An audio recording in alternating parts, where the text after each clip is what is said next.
एक बात हम कहना चाहते हैं, हर चीज का फिक्स समय है। जन्म घड़ी, मरण घड़ी और विवाह घड़ी फिक्स समय है। जन्म का भी पता चल जाता है क्योंकि वैज्ञानिक जमाना है। विवाह का भी पता होता है कितनी तारीख की शादी है, लेकिन मृत्यु का सिर्फ भगवान को पता है या यमराज को पता है।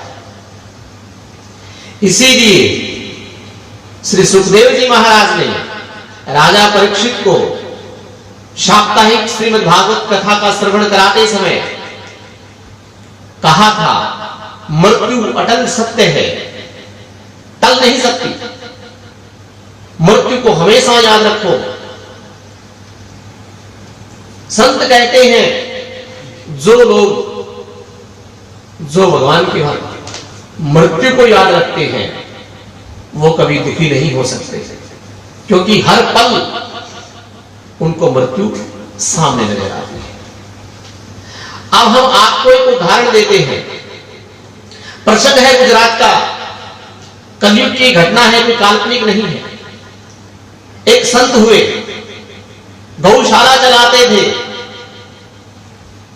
ना मधुकरी करते, ना किसी से दान दक्षिणा लेते,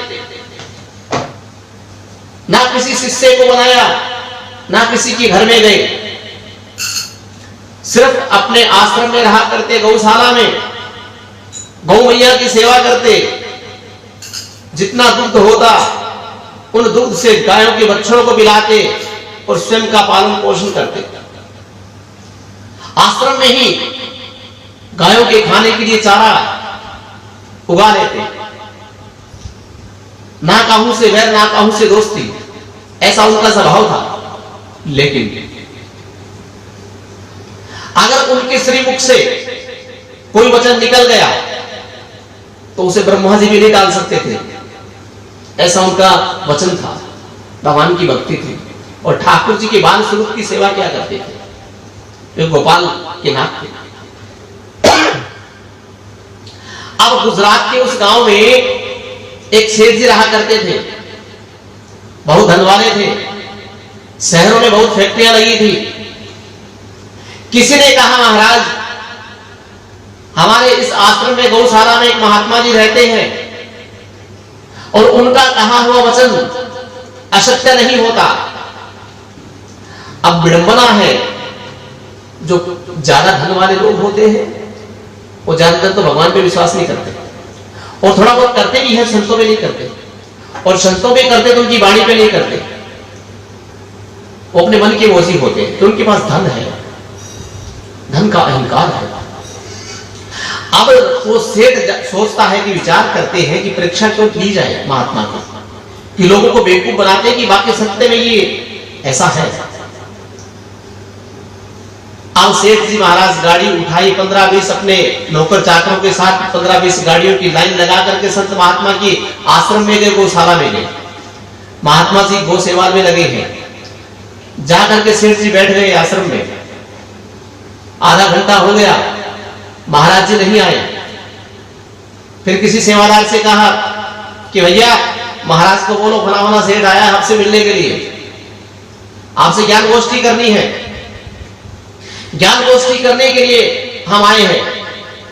जाकर के नौकर ने कहा, महाराज स्वामी जी अपने मन के मालिक हैं, जब उनकी इच्छा होगी, ठाकुर जी की कृपा होगी तो वो आपसे मिलेंगे, और नहीं होगी तो नहीं मिलेंगे। आप चाहो तो रुके, चाहो तो चले जाए। क्योंकि उन्होंने इसलिए कहा कि वो किसी के आश्रित नहीं है, किसी से मांग करके नहीं खाते।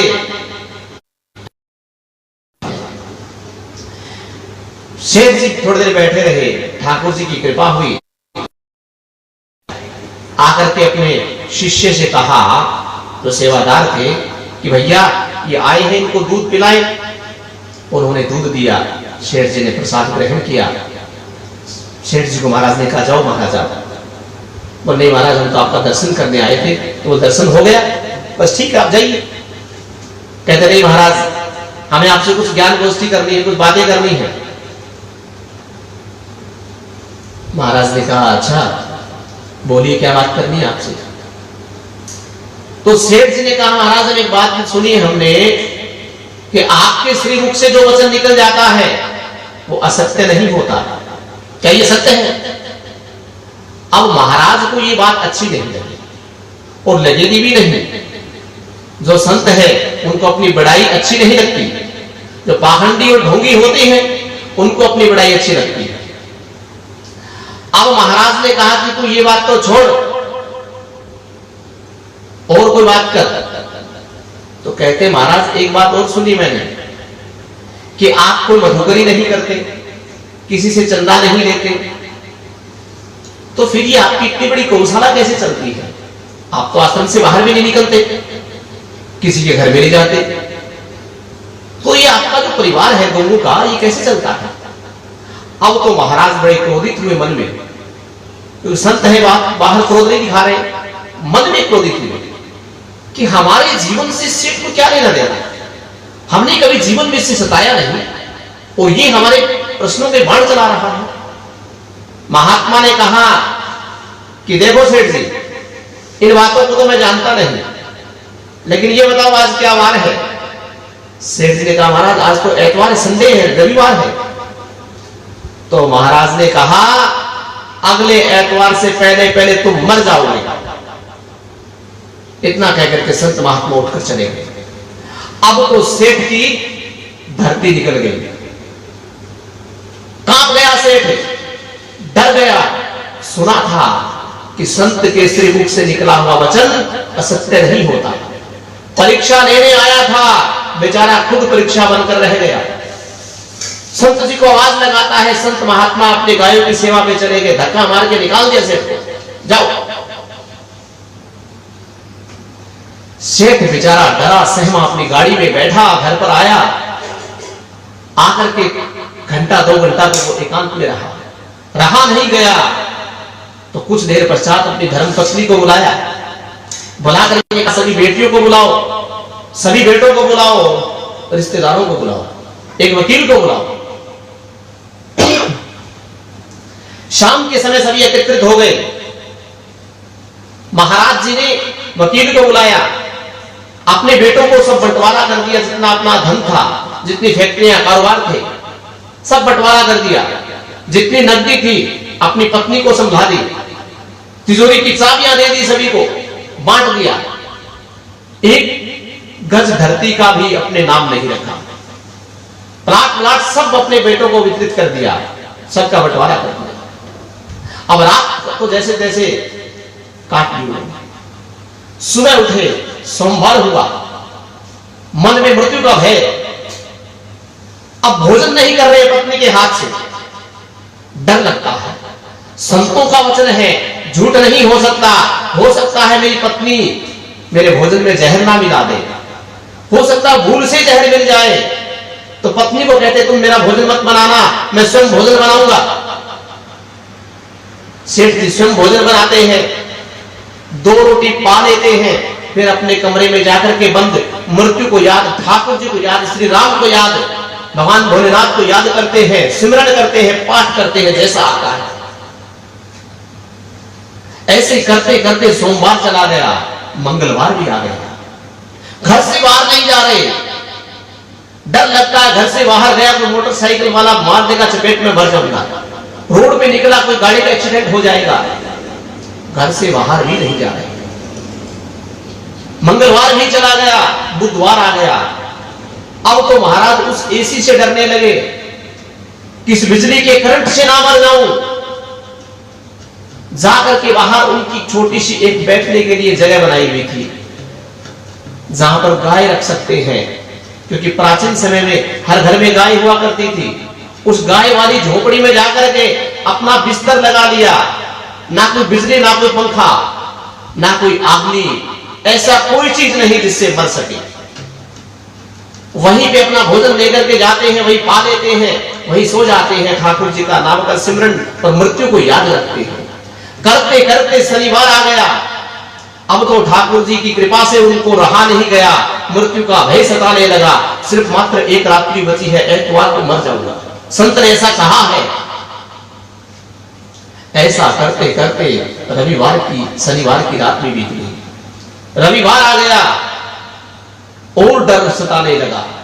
महामृत्युंजय का जाप, ओम नमो भगवते वासुदेवाय नमः का जाप करने लगे, मृत्यु को याद करते हुए। भोजन भी त्याग दिया, कहीं ज्यादा भोजन ना खा लूं, पेट ना फट जाए, एसिडिटी से ना मर जाऊं। 3 दिन से भोजन भी त्याग दिया। कृपा हुई ठाकुर जी की एतवार का जो दिन है, रविवार का दिन, वो भी निकल गया। सोमवार आ गया, लेकिन सेठ मरा नहीं। इसका मतलब यह नहीं कि संत का वचन झूठा था, कथा सुनी। सोमवार आ गया, सेठ को क्रोध हुआ, संत झूठा है, पाखंडी है, झूठ बोलता है। मुझे कहा था रविवार से पहले पहले मर जाऊंगा, लेकिन रविवार चला गया, सोमवार आ गया। अपनी गाड़ी उठाई, अकेला ही आश्रम में चला गया। जाकर के संत को गुस्से में बोले, ए महाराज। संत ने देखा, अच्छा सेठ जी आ गए। बोले, महाराज मैं तो आना ही था, आप झूठ बोलते हो। आपने कहा कि मैं रविवार से पहले पहले मेरी मृत्यु हो जाएगी, लेकिन मैं देखो हमारे सामने साक्षात खड़ा हूं, मेरी मृत्यु नहीं हुई। आपके वचन झूठे होते हैं। महाराज ने कहा, सेठ जी विराजमान होइए, बैठिए तो सही, कुछ चर्चा करनी है, ज्ञान गोष्ठी करनी है आपसे। देखो संयोग, उस दिन तो सेठ जी कह रहे थे ज्ञान गोष्ठी करनी है, और आज संत कह रहे हैं। ये होती संतों की कृपा। सेठ जी का थोड़ा गुस्सा ठंडा हुआ, दूध पिलाया और पूछा, महाराज आपने मुझे कहा रविवार से पहले पहले मैं मर जाऊंगा, आपका वचन असत्य हुआ। संत ने कहा, नहीं मेरी बात सुनो, आपने मुझे प्रश्न किया कि महाराज आप जो है आश्रम से बाहर निकलते नहीं, ये आपका जीवन कैसे चलता है? आपने प्रश्न किया, मैंने उन प्रश्नों का उत्तर दिया है तुम्हें। अब ये बताओ 7 दिन में तुमने क्या किया? सेठ ने अपना पूरा 7 दिन का विवरण बताया। महाराज जाते ही मैंने अपने नाम जितने रजिस्टर थे वो अपने पुत्रों के नाम कर दिए, जितना धन था अपनी बेटियों को बांट दिया, अपनी पत्नी को दे दिया, मैं तो कमरे में भी नहीं रहा, झोपड़ी में आकर रहने लगा, खुद भोजन बनाने लगा, इत्यादि इत्यादि सारी बातें बताई। तो संत ने कहा, बस जैसा तुम करते हो वैसा ही हम करते हैं। तुम घर से नहीं निकले, तुम्हें भोजन भी मिला, संतुष्टि भी हुई, लेकिन तेरे मन में जब ये बात थी कि हम दिन रात कुत्ते की तरह भागते हैं, गधे की तरह दौड़ते हैं, दिन रात मेहनत करते हैं, फिर भी हमें आराम नहीं। लेकिन संत आश्रम से बाहर नहीं निकलते, फिर भी अच्छा रहते हैं। इसका कारण क्या है? तुम मेरी परीक्षा लेने के लिए आए थे। मेरी परीक्षा का उत्तर यह है कि जितना 7 दिन में तुमने किया वो हम हर रोज करते हैं। तुमने 7 दिन मृत्यु को याद रखा, हम हर पल मृत्यु को याद रखते हैं। यही ठाकुर जी की कृपा है। तुम्हारे सभी प्रश्नों का उत्तर इसी में आ गया। अब तो संतों की वाणी सुन करके सेठ पानी पानी हो गया, अपने वस्त्र त्याग दिए, वही संतों के शरण में आ गया, संत बन गया सेठ। इसीलिए प्रति व्यक्ति को, प्रति जीव को, और कुछ रहे ना रहे, मृत्यु को हमेशा याद रखनी चाहिए। पता नहीं कब प्राण तन से निकल जाए, कोई गारंटी नहीं। इसलिए हर पल मृत्यु को याद रखते हुए उस राम नाम का संकीर्तन, राधे नाम का संकीर्तन, कृष्ण नाम का संकीर्तन, नारायण नाम का संकीर्तन, नाम जाप करते रहना चाहिए। गुरु मंत्र का संकीर्तन करते रहना चाहिए। ये सार है इस कथा का।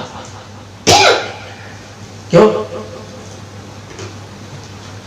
संत कहते हैं, कुछ पल की जिंदगानी एक रोज सबको जाना, वर्षों की तू क्यों सोचे, पल का नहीं ठिकाना, कुछ पल की जिंदगानी, एक रोज सबको जाना, बरसों की तू क्यों सोचे, पल का नहीं ठिकाना, कुछ पल की जिंदगानी, एक रोज सबको जाना, बरसों की तू क्या सोचे, पल का नहीं ठिकाना, कुछ पल की जिंदगानी। कुछ पल की जिंदगी है, कुछ पल का मतलब कभी भी प्राण निकल सकते हैं, और हम वर्षों का इंतजाम करते हैं, लेकिन संत कहते हैं पता नहीं कब मौत आ जाए। क्या कहते हैं? मल मल के तूने अपने तन को है जो निखारा, नेत्रों की खुशबुओं से महके शरीर सारा, मल मल के तूने अपने तन को है जो सवारा, नेत्रों की खुशबुओं से महके शरीर सारा, काया ये खाक होगी, काया ये खाक होगी, ये बात ना भुलाना, बरसों की तू क्या सोचे, पल का नहीं ठिकाना, कुछ पल की जिंदगानी, एक रोज सबको जाना, बरसों की तू क्या सोचे, पल का नहीं ठिकाना, कुछ पल की जिंदगानी। अर्थात मल मल के तूने अपने मल मल के इस शरीर को धोया, फेयर एंड लवली लगा लगा करके चमकाया, इत्रों की खुशबुओं से बहके शरीर सारा, इस शरीर में इत्र डाले, कभी गुलाब की, कभी अष्टगंधा की, हर प्रकार का फुलेल इत्र छिड़क करके अपने आप को सुगंधित करना चाहे, लेकिन ये याद रखना, ये काया खाक होगी, इस काया को जिसको तुम संभाल रहे हो, एक दिन इसको राख में मिल जाना है, राख में तब्दील हो जाना है। क्या कहते हैं? मन है हरि का दर्पण, मन में से बसावे, करने के कर्म अच्छे, कुछ पुण्य तू कमा ले, मन है हरि का दर्पण, मन में से बसा ले, करने के कर्म अच्छे, कुछ पुण्य तू कमा ले, कर दान और धर्म तू, प्रभु को अगर पाना, बरसों की तू क्या सोचे, पल का नहीं ठिकाना, कुछ पल की जिंदगानी, एक रोज सबको जाना, बरसों की तू क्यों सोचे,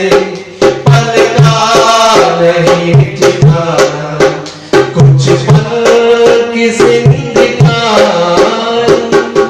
अर्थात है ये मन जो है ये हरि का दर्पण है, इस मन को स्वच्छ रखो। अब दर्पण में तस्वीर तभी दिखेगी जब दर्पण क्लीन होगा, साफ होगा।